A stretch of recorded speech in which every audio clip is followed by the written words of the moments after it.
So, good afternoon. This is Voice FM. I'm Natalie Haig, the Technology Show, and I am really excited to welcome Ruth Simmons into the studio today. And we're going to be talking about her technology business. So, please, could you introduce yourselves to our listeners, Ruth? Hi, nice to meet you all. Thanks very much for listening. I'm Ruth Simmons. I'm the co-founder of TAC Access, TAC standing for Team Around the Client. And my passion as drive has come to ensure that we can get the right professionals directly to meet the needs of our children and young people, predominantly special educational needs and mental health needs, which I'm sure all of you can appreciate there's a massive need for. And it was great to see that it was detailed in the budget as well that we heard last week. So Yeah, that's where my that's passion has come from. amazing. So you're talking about mental health needs, you're talking about young people. Generally, in that conversation, we don't bring tech to that. It's about the people and about the services. So, how are you bringing tech to that conversation? So for me, I've spent 30 years working in education and local authorities and commissioning teams as well. And for me, I've built up a really strong profile, a portfolio of people that I can go to get support and help and know how to get that.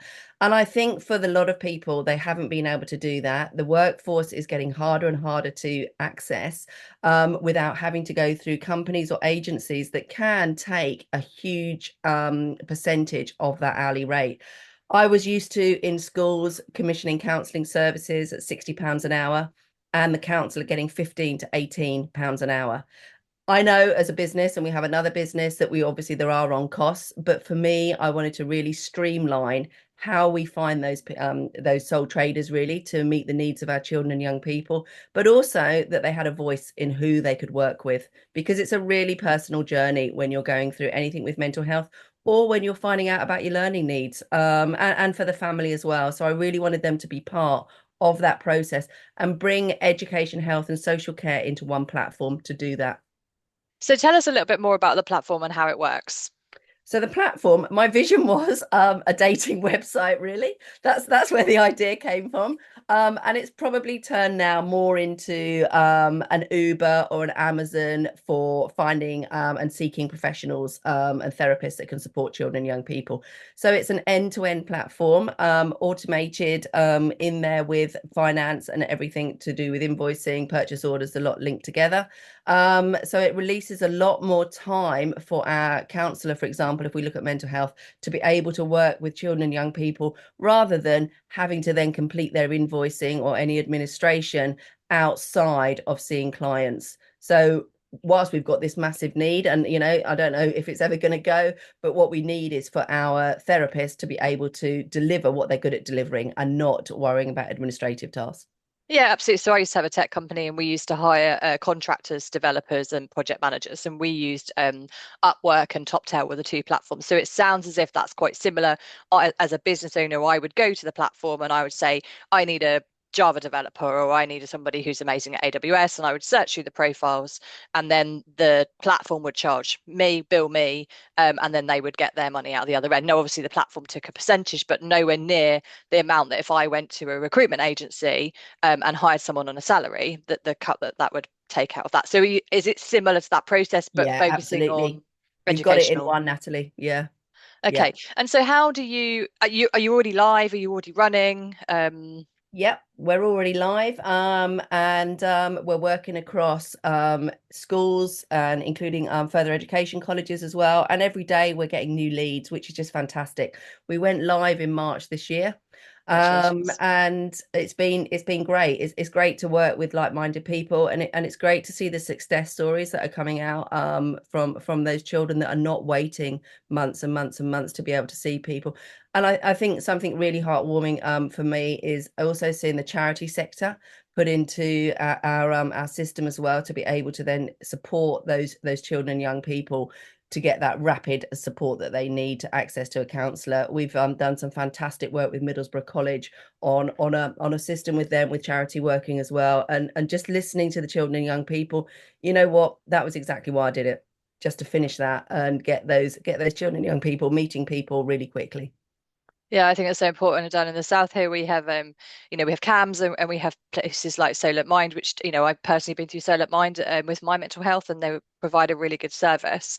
But a lot of, and where I'm a D of E leader and I see young people struggling to get, almost you need to give that professional referral to kind of push them up, that when the families are coming to someone like CAMS and saying you need to assess our child, or we're having difficulties, the wait list is huge, the timing, and it's coming at such a critical pivotal point in that young person's life, especially at school. If they don't get the assessment or the needs met at that young age, you can go 6 months, 9 months, a year, and at you know early teen, it's such a huge change in someone's life. They're developing so fast, and to not have that support is absolutely tragic.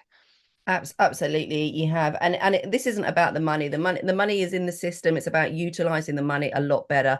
It's about making sure that we're going to improve the living wage for that therapist that's delivering the work. So say for example, a session costs £50, a therapist will get £47 of that. So we Wow. take just 5% plus VAT, so 6% of any session delivered. So 94% of your hourly rate is going to you, and you set your own hourly rate. So for me, again, it was about unlocking the potential that we have with our professional members within say for example British Association of Counselling and Psychotherapy or National Counselling Society, and working with those. We've got some fantastic leads in working with our member bodies. Yeah, okay. So you're working with that was kind of preempting my next questions. One of the things that's challenging as you scale, and I'm just going back to my example of harnessing for tech people, is how the platform ensures the quality of the participant on the platform, or the service provider. And are you saying that you are going to member bodies, or have you got online testing or anything like that to ensure that the people you're putting forward are suitably qualified for the job? Yeah, absolutely. So we only work with professionals that are either Professional Standards Authority or Healthcare Professional Council registered. And that then gives you a really strong safety net of their ethics that they work in with it as well within their member body. And on top of that, we also have all of our members will have an enhanced DBS to Mm. be able to work with the child and the adult workforce. And that will be registered online so that you'll be able to get that test straight away to see if there's no new record. So we check both the original certificate and that they've got the new documentation. If not, we can do it for them. So that's a great advantage, because there has been for a long time that sole traders, unless they're working under an umbrella, they cannot obviously get an enhanced DBS. You have to be employed, but we can do that under a partner body. So that's really, really good news to get them more into the workforce. And then also we have obviously their membership certificates, and then as soon as we've got an automated process that if they come out of date, then they're automatically taken down. And we also have safeguarding policies they have to adhere to as well.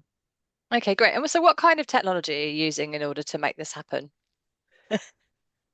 Always So a tough question. Are that you, is a because tough. there's a lot of people that I'm talking with are using, I mean, we're calling it AI, it's not real AI, is it? But using a lot of automation and using these large language models. Is that something that you're doing, or have you gone down the route of kind of streamlining processes using technology? We've got exactly what we've done. Yeah, gone down the route of streamlining processes, and we've got a great IT guru with us. So Steve is fantastic in what he's developed and what he's developed with his teams that he's been working with as well. So I think for us, it's Julian and myself that have got the education, social care, and health knowledge between us, and then Steve has got all the IT knowledge with us, and then Sean with ITs and done startups a lot, and on also the business model. So the four of us have got a really strong team in developing that, and we've gone UK wide. We've got over 220 therapists with us already, and that's since March this year. So impressive. And the numbers are growing every day, and we're really lucky to be supported, as I say, with their professional bodies in putting out those the information about us, blogs on us. And yeah, yesterday I had fantastic conversation with an organisation, a charity as well, that wants to streamline their processes with us. So they don't want the on costs, and certainly now where you've got an extra 1% on the NI for employers, they don't want these on costs either of people. But that's not why I did it. Why I did it was because I don't believe the same one therapist in a school, for example, can meet all the needs of everyone. I want children to have a choice in who they can work with. So at the kind of coalface, so if as the, I guess the, is it the student or the parent of that student or the teacher that kind of would interface with your platform to make a choice around what therapist they would see? Yeah, so if it's a child, then it will be either a parent or a member of the school staff or organisation. It could be, for example, a care home. It could be someone at guiding or a youth club. So for any child, it needs to be accessed first by an adult that's supporting that child. And if they're Gillick competent, then they can make their own choices. Then they can have a choice in who they do work with, and you have favourite settings and stuff. If it's 18 plus, then they can access the platform themselves and seek and find who they feel is going to be best fit to meet their needs. Okay, and then you would basically choose somebody and purchase what a program or a number of kind of slots according to what you think you need. Absolutely. And you can have that dialogue then with that therapist. Yeah, as And to what you feel you need. Yeah. and then I don't know whether this exists in dating platforms, but it certainly existed on Upwork. Is there the ability to kind of rate your therapist? So we haven't done that yet, and that's something that we have been talked about. And I'm a firm believer that, certainly one having worked with many therapists, I used to head up a counselling service, 45 in it. And that was for the local authority. And it's for me, it's there isn't that one that's going to be great for student A that's going to be great for student B. It's a very, very personal route. But we are looking at ways that we can do sort of actually, yeah, we've used you or we've used you, that so you can have that conversation and that credibility. But we Mm. haven't gone down the rating purely because of different needs have different styles and techniques that they want to support and work with. And I think it's important that we recognize that. Yeah, I totally agree. And I've had a number of different therapists, and it took me a while to find one that suited me. And they weren't necessarily bad per se, but they just didn't suit me. And I think the one I particularly clashed with, and so I was quite cross about that. And at that point, I probably would have been quite verbally unsupportive of their methods, but that doesn't mean that they're not suitable for other people. And I think that is difficult when when you do put that decision making power in the hands of people, especially if they're in vulnerable moment, maybe their perspective on it is going to be slightly shifted. Absolutely. And I think that was for me why I wanted the voice of the young person there. I've had it and worked in too many organizations where someone is sent to work with a young person and they have no choice, and then they don't want to work with them, quite rightly, for their own personal reasons, but you've still got an invoice to pay. Yeah. Whereas with this system, they can actually sit down, they can listen, there's videos to be able to hear and understand exactly what that therapist is like and what they can offer them. Okay. So you've got video in the platform as well. What about you talked about safeguarding? What about safeguarding the kind of or securing the personal data that you're putting through the platform? We don't have any personal data in the platform. Everything is done by however the organization chooses. So that may be a reference number, it may be a code, it may be abbreviation, however they want to identify that young person or that child against their own system is how it can work. Okay, so you're actually protecting, Yeah. not even taking that data, not even storing the data. Although you will have the information of the therapists. The therapist information is here, yeah, and it's no different information that is available on their own professional website. Okay, great. That's a Yeah. really good answer to that Yeah. question.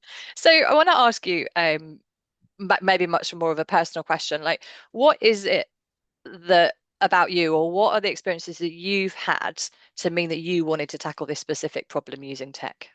I think for me in 2020, we had 7 completed suicides in our district, not in our county, in our district, of children aged 13 to 17. My children at the time, they were 17. It was a big impact in our district. I've got twins, so both 17. And it really hit all of us, and it hit a massive community. And it was just like at that time, I thought, you know what? Actually, I've got the time and the knowledge. I've been lucky to work across education and social care. And I thought, don't just talk about it, let's go for it. So I phoned up a good friend of mine that I knew was retiring from the local primary school. And I said to Julian, Julian, what about this? And it really started from that. And I think for me, if you have vision and you have passion, and I'm very lucky to have had some great contacts from my career join in with me in developing this. It was about just do some change. Let's make sure this isn't about necessarily getting more money in the market. It's about making sure we use the money that's already in the system a lot better, and meeting the needs, and also using the time of our professionals a lot better so that we're not letting them do the admin for it. Yeah, I think It was that's a really, personal journey. It was a journey that I think I've seen, I'm working very closely with young people, and especially things like the Adoption Support Fund, where there's a child can receive up to £5,000 for one academic year to support them with their needs. And unfortunately, depending on the hourly rate, that may stop if it starts in September, could stop February half term, could stop March, could start whenever it stops, depending on the hourly rate, because it is a cap of 5,000. Mm. And that's really hard again as well, because for some instances they can't start that until the net following September. So, it's an accumulation really of different experiences that I've had both personally and professionally, to ensure that we can, get a workforce that's there.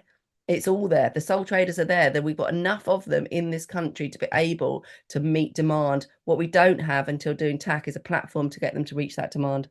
Yeah, I think it's a really lovely thing that you tried to do. It sounds to me as if you've been tried to be really fair, both to the providers of the service, the sole traders, as you say, and to the recipients of the service, the young people or the people in need. And I think finding, like the Uber version or whatever, kind of putting them closer together without all of the slices and the bureaucracy and the corporations in between taking a cut of that funding.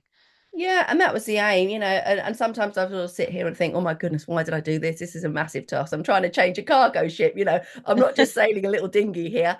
But I think, what the biggest thing for me, I started out as a PE teacher, and I'll always be, it's a team that we've got here. It really is a team effort. Whilst it may have been my little idea, what we've got now is far from my idea. It's amazing what we've got now. And that journey has happened because of the great partners that are on our website that have helped us shape our way. And what I've really, really been welcome to is the constructive feedback. It takes a lot for someone to say, actually, Ruth, I don't think this is good, or I don't think that's good. That has what has shaped our system much more than, oh yeah, that's a great idea, just do that. And also working with my children's friends in making sure that we've got what it have, and going out to, schools and organizations to say, how do you want this platform shaped? And it was actually a child that said, why can't we hear their voice? Some of them are so posh, Ruth, they're so posh, I don't want to work with them. And I was like, well, yeah, why can't we have a video? And we can. So we've done it. I think that's lovely, and it's I'm kind of working on this sort of theory. I'm talking to a lot of female tech founders that are not tech backgrounds, like yourself. You said you're a PE teacher, so Yeah. not coming from this kind of core tech background. And I think there's some kind of brilliance that you bring to a tech project like this because you're much more focused. Well, certainly my experience, the women that I've interviewed, you're more focused on the solution than the technology behind the solution. No one's coming to these interviews going, "I'm so excited about the coding." Which obviously my background, and or how this works, and we've managed to put this configuration with this configuration, and it does all this singing, dancing stuff, which a lot of core developers are excited about that, and I think that's also lovely. Um, but a lot of the people that I'm interviewing at the moment, it's like the solution needs to be right for the end user. And that's where that passion is coming and where that passion is meeting those that can bring the technology and that you're focusing on building the right team, getting the right people on the bus effectively to solve the problem. And I think that's where the magic is.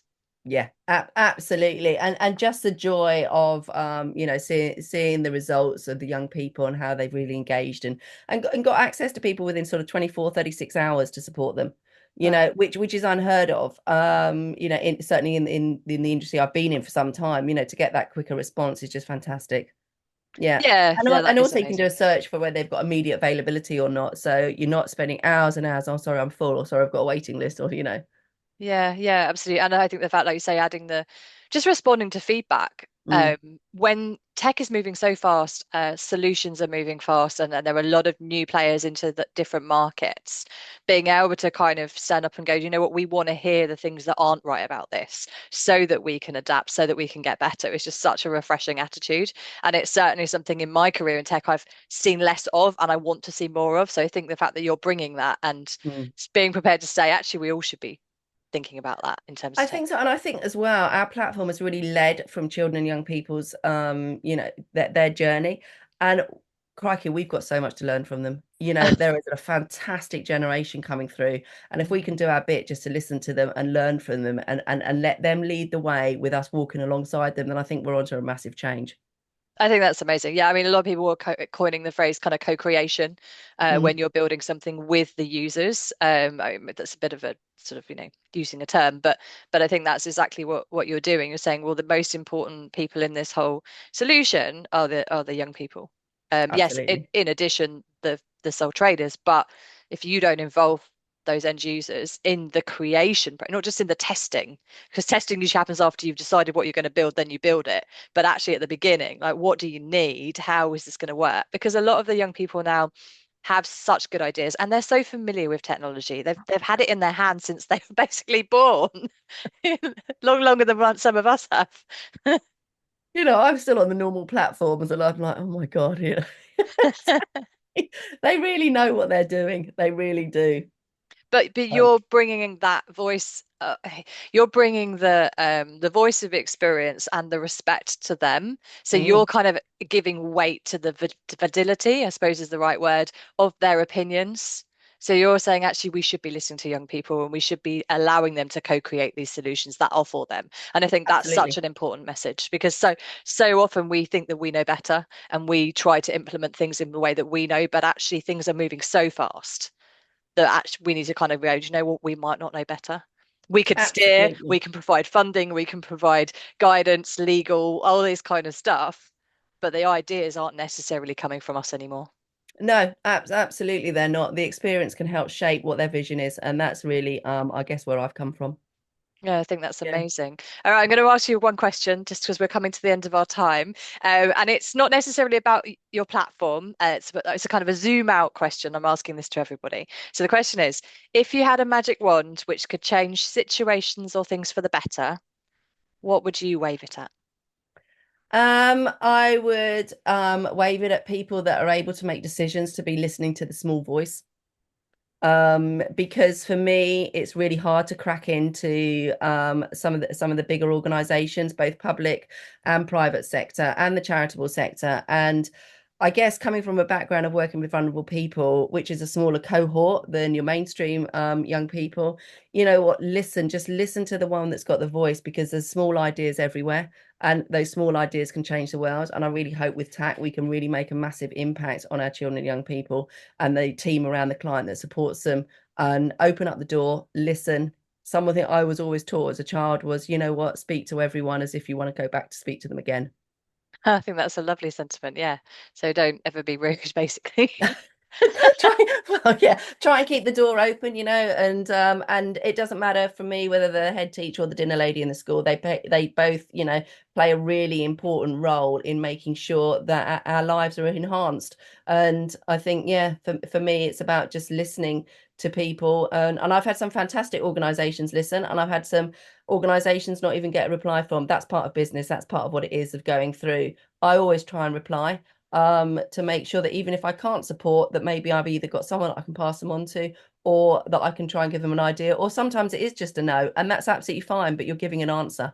Yeah, and you're giving the feedback, I think, and then that allows somebody to improve what they're Yeah, offering, which is important. And it's about respect, isn't it? And we would all do better to remember that sentiment. So thank you.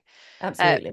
well, Ruth, it's been an absolute pleasure, learning a bit more about your story, learning about TAC today. If anyone wants to look up the website, can you just give me the website?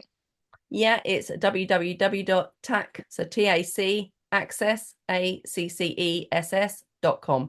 That's amazing. Thank you very much. Well, I'm sure that there'll be lots of things happening with you. You only started in March. I'm really looking forward to hearing about the next step. Thank you. Thank you very much for your time today.